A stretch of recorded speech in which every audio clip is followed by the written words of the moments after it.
Well, hey there, friend. Welcome to my office.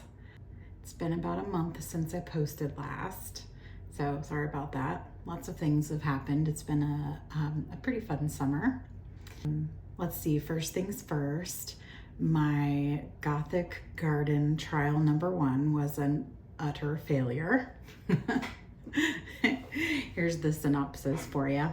I planted late. I knew that because we moved here late in the summer. So I planted in late July. I had some poppies and some sunflower sprouts within a week, which I was very excited about. I didn't forget to water my plants that whole first week, which is a big deal for me. And then the coleus started to sprout in about 2 weeks. I had them along the front of the bed. They're more like a ground cover. So I was really excited about my little babies growing, and then I noticed something was digging up my sunflowers. So, I start asking the gardening expert in my house, which is my husband, Chris, if you don't already know that. Dr. Green Thumb, yes.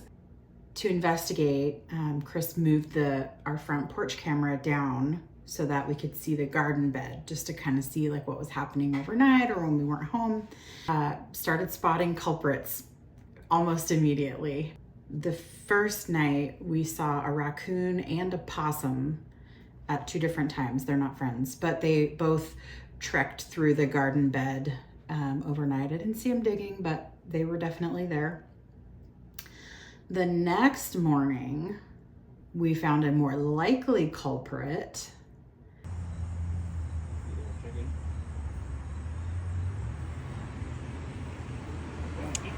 If she gets in my garden bed, I am gonna yell at her.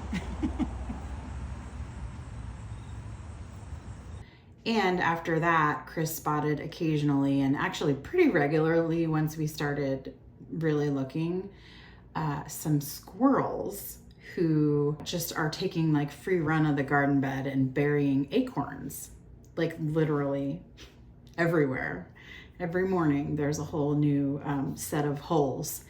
And Chris told me that squirrels aren't very bright and that they lose their nuts. And so I wanted to fact check that before I brought that information to you guys, even though it's hilarious. I wanted to make sure it was true.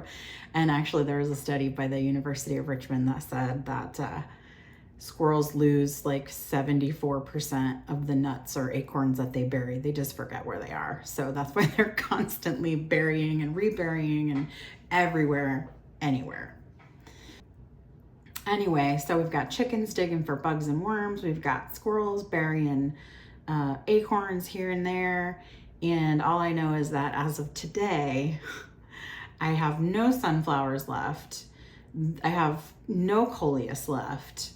I have maybe 20% of the poppy sprouts that I had, and the sage never sprouted. So I'm not sure if it got dug up or if it just never sprouted, because I've read that sage is a poor germinator, and so it takes a lot of effort to actually get a few plants to grow. So yeah, learned a lot about gardening here in Kansas and the pests and perils that come along with it. So, I'm gonna do better next year. I'm gonna start my plants inside next year so that they're bigger and tougher when I get them out into the flower beds. And also, Chris has suggested some hot pepper spray, which the squirrels do not like, but it doesn't bother the plants. So, gonna do that, and we'll see if we can get something to grow up and bloom next year. I'm looking forward to that. We do have some things that are growing pretty well though. We've got some lovely hostas in the front, and Chris planted a beautiful lilac bush, which I love so much. My mom also loved lilacs. So looking forward to those at least continuing to look well. And they're of course both perennial, so they stay green and pretty, through the winter mostly. These are a variety of hostas. I don't know much about hostas. These 3 over here except for that they thrive in damp and shady conditions, and they are perennials. So these were here when we moved in, and they did flower, and they are doing just fine. Haven't done anything to them.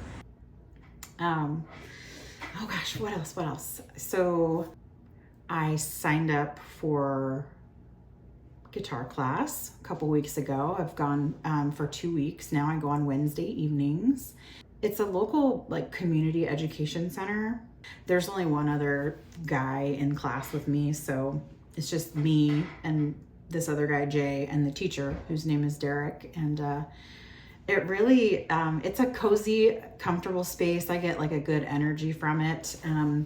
It reminds me of the place where I took my original guitar lessons way back in the day when I lived in Denver. I went to Swallow Hill Music off of Yale and Broadway, if any of my Denver people know where that is. I also remember that my teacher there was blind, but that she still played the guitar so well. I was really inspired by her, actually. My current teacher, Derek Doty, he plays the fiddle and the banjo primarily, but he plays all stringed instruments. Little interesting nugget about him, he's actually the 2023 Kansas State banjo champion. So anyway, so those are my hobby updates. Let's see what else. We had a big metaphysical fair in Manhattan last weekend. That was fun. It was nice to meet some local practitioners. I'm excited about that. Got a psychic reading and made some other contacts here in town for ongoing services like Reiki and some energy work and things like that, which is nice for me. I like to have that in my life. So I did want to talk for just a minute about the law of attraction. The law of attraction is the idea that our thoughts and our feelings shape our reality. It suggests that like attracts like, right? So positive thoughts and positive energy that you're putting out into the world is going to bring positive experiences, draw positive experiences to you, while negative thoughts are going to attract negativity. It's kind of the idea that everything, including our thoughts and emotions, are energy. So by maintaining a positive mindset, using affirmations and visualizations, you can align your energy with your desires, making it easier for you to manifest them. So some people argue that it's kind of an oversimplification. Life is too complex, and there's a lot of things that also have an effect on your outcomes. And sure, I mean, there's a bazillion factors that affect everything we do every day and everything we think. But being positive and being helpful and being encouraging, especially to yourself, has never hurt anyone. You know, I mean, you can be a negative Nancy. You can complain about this and that. And don't get me wrong, I complain, okay? I'm a complainer also, but I'm trying to recover from my complaininess, okay? I'm trying to get better about it. And so, you know, being encouraging and being positive never hurt no one, okay? Being a negative Nelly does have negative consequences, whether it's to yourself or to the people that you are directing your negative energy towards. So, you know, in short, the law of attraction emphasizes kind of the power of your own mind to affect and shape your experiences and your outcomes. So not to be confused with toxic positivity, right? And if you don't know what toxic positivity is, it's kind of like you're listening to a friend and they're kind of venting and everything happens for a reason, or, you know, just think positive, you should be grateful for what you have. And toxic positivity always, I feel like, comes from a place of love. The person is trying to help you, they're trying to talk things through with you, but they don't know what to say, and they just wish you would cheer up because they really want to see you happy instead of sad. But really what it ends up feeling like and sounding like is trying to ignore someone's negative emotions, which, you know, constantly bottling and stuffing down negative emotions does have consequences downstream down the road, later in life. It's important to validate our negative emotions before we consciously let them go or consciously transmute them into positive energy or whatever coping mechanism you're using. Anyway, my point was to talk about the law of attraction. And so, you know, the law of attraction says, hey, what you want to manifest in your life, the biggest piece of that is for you to focus your energy in a positive manner and to focus positive energy outwards towards all positive outcomes and make the world a little brighter by being nice, kind, helpful. I mean, Lord knows on social media and on the news and with the election coming up, there is no shortage of negativity.